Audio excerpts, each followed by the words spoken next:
নমস্কাৰ, পুনৰ এটা ভিডিঅ'লৈ সকলোকে স্বাগতম জনাইছোঁ।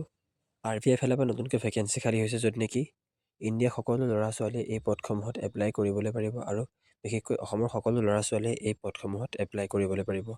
এই পদসমূহৰ ইনফৰমেশ্যনখিনি জানিবলৈ মোৰ ভিডিঅ'টো শেষলৈকে স্কিপ নকৰাকৈ চাই থাকক। RBI assistant recruitment 2026 post name হৈছে এছিষ্টেণ্ট, য'ত নেকি পষ্টৰ সংখ্যা আছে 650টা।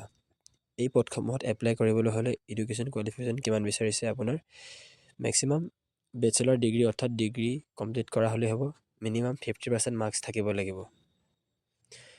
বয়সৰ সময়সীমা চাব গ'লে মেক্সিমাম 20 বছৰৰ পৰা 28 বছৰলৈকে জেনেৰেল কেণ্ডিডেটে এই পদসমূহত এপ্লাই কৰিবলৈ পাৰিব।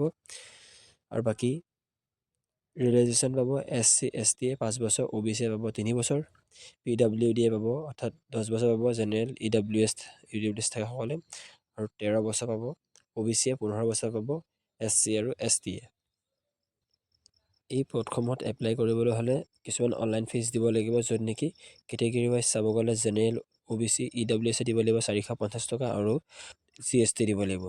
SC আৰু ST PWBD এক্স ছাৰ্ভিচমেনে দিব লাগিব 50 টকা আৰু লগতে 18% GST দিব লাগিব। ইম্পৰ্টেণ্ট ডেটটো হৈছে যে এই পদসমূহৰ এপ্লাই 16 ফেব্ৰুৱাৰীৰ পৰা আৰম্ভ হৈ গ'ল আৰু লাষ্ট ডেট ৰখা হৈছে 8 মাৰ্চ 2026।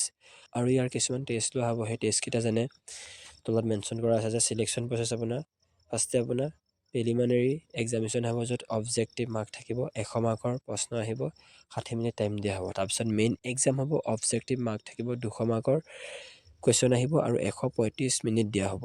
তাৰপিছত আপোনাৰ লোকেল লেংগুৱেজৰ ওপৰত এটা টেষ্ট লোৱা হ'ব, য'ত নেকি আপোনাৰ যোনটো নিজৰ লোকেল লেংগুৱেজ হয় সেই লেংগুৱেজটোৰ ওপৰত আপোনাৰ এটা টেষ্ট লোৱা হ'ব, আৰু সেই টেষ্টটো লোৱাৰ পিছত আপোনাৰ ফাইনেলি মেৰিট লিষ্ট মৰা হ'ব। আজিলৈ ভিডিঅ'টো ইমানেই আছিল। যদিহে ভিডিঅ'টো চাই ভাল লাগিল, প্লিজ ভিডিঅ'টো এটা লাইক কৰিব আৰু চেনেলটো ছাবস্ক্ৰাইব কৰি ৰাখিব, যাতে এনেধৰণৰ ইনফৰমেশ্যনবোৰ পাই থাকিবলৈ আপোনাৰ সুবিধা হ'ব।